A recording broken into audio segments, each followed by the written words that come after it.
अब की बार तो आप अंदर थे, अब के बाहर नहीं थे आप लोग, अंदर थे ना, तो सब कुछ आपके सामने हुआ है। हुआ कि नहीं हुआ? 17 परिवार थे, 14 का निपटारा होगा, 3 पेंडिंग किए गए।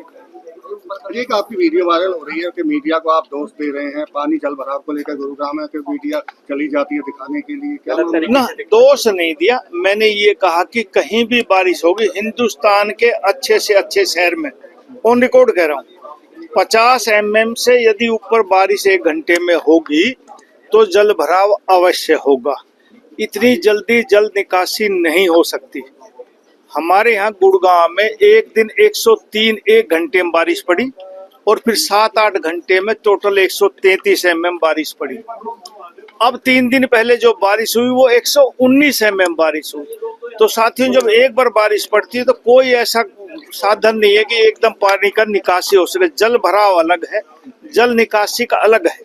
जल निकासी एकदम इतनी जल्दी नहीं हो सकती। बारिश होती ओड़ में आप लोग वहां जाके खड़े होंगे तो जल भराव आपको अवश्य मिलेगा, लेकिन उसका समय लगता घंटा 2 घंटा निकलने में। उसके बाद आप जाएंगे तो तकरीबन जगह से पानी की निकासी हो जाती है। मैं मानता हूँ कुछ जगह दिक्कतें हैं, आइडेंटिफाई हमने की है। एकदम मौसम बरसात का आगे अगले साल तक उसका निपटान हम कर देंगे। मानेसर में मेयर के चुनाव में दबदबा कायम रहेगा राव साहब का? नहीं साहब, ये चुनाव होते हैं प्रजातांत्रिक प्रणाली, उसमें कल का चुनाव रखा गया है और जो पार्षद चुनेंगे वो बन जाएगा भाई। हाँ, पर मैं ये कह सकता हूँ भारतीय जनता पार्टी का ही जीतेगा। नेपाल भेजने की बात आई थी कि काठमांडू आपकी तरफ से भेजे गए? नहीं साहब, मेरी तरफ से कोई नहीं भेजा गया। नहीं साहब, आपने भेजे? मैंने तो कोई नहीं भेजा। कब तक आ जाएंगे वो जो बाहर हैं? मुझे नहीं पता, लेकिन कल चुनाव है तो कल तक तो आएंगे ही। एक श्रीराम लैब को लेकर आपने जिक्र किया है कि प्राइवेट लैब से सैंपलिंग नहीं। मैंने कहा, मैं जब पीडब्ल्यूडी का मिनिस्टर था तो हमने अपनी सरकारी लैब बनवाई है। तो जब सरकार की लैब है तो प्राइवेट से आप क्यों टेस्ट करवाते हो? और मैं सभी डिपार्टमेंट से कहता हूँ कि जब सरकारी सुविधाएं उपलब्ध है तो आप उनका फायदा उठाओ, प्राइवेट को मत दो।